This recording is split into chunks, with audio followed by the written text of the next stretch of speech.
Good morning and happy Monday. Welcome to another Managing Your Money Mondays with your girl, ATL Insurance Chick.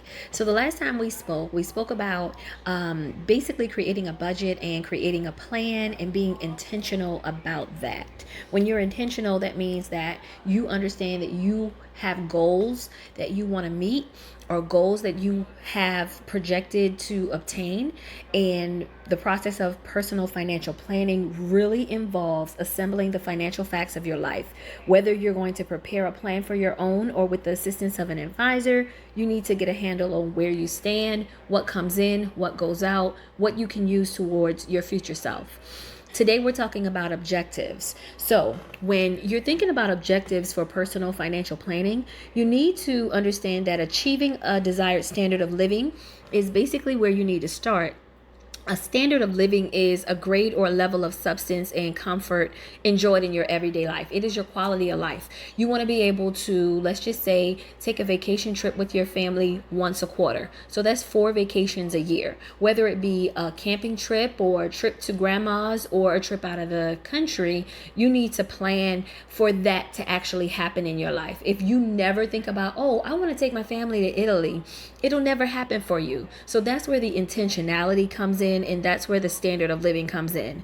Protecting your assets and your family from the perils of life. Whenever I first started in the financial services arena, perils was like, what is that? That's basically the hazards or the what ifs, such as your health, your property, and life insurance. All of those things are necessary when you're planning. You have to budget that amount out because something is going to happen with one of the 3 throughout your lifetime.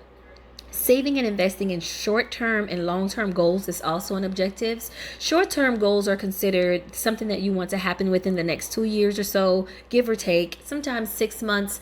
What I've done is I've created a quarter 1, quarter 2, quarter 3, and quarter 4 2020 short-term goals so that I can achieve my long-term goals. Long-term goals are like 3 to 5 years.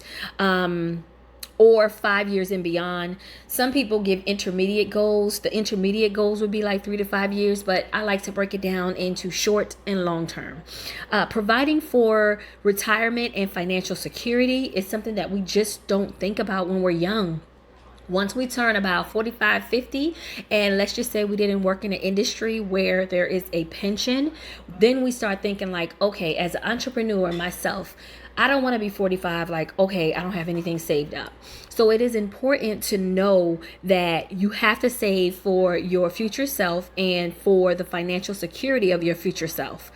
Financial security is a peace of mind you feel when you know your income is more than enough to cover your expenses, as well as having money saved to cover emergencies and meet your future financial goals. That just doesn't happen. It just doesn't happen that Warren Buffett is at the top of the food chain when it comes to financial literacy. It just doesn't happen that certain people reach a certain status, billionaire, millionaire status, thousandaire status. It just doesn't happen. It's intentional. So you have to plan for these things. Another thing that you should think about is growing and conserving and protecting an estate to be passed to your heirs, which is, it converts to leaving a legacy. Leaving a legacy for your family and for your name to travel on is so important when it comes to your family and making sure that they're not impoverished or they are not in a situation where they don't understand financial literacy. It all starts with intentionality. So that's all I have today. What I want to leave you with is, what do you want to pass on to your dependents and your other heirs? That would be a great way to go ahead and start working on your objectives for your personal financial planning. Again, it's your girl, Nicole Gibbs, ATL Insurance Chick. We'll see you online next week.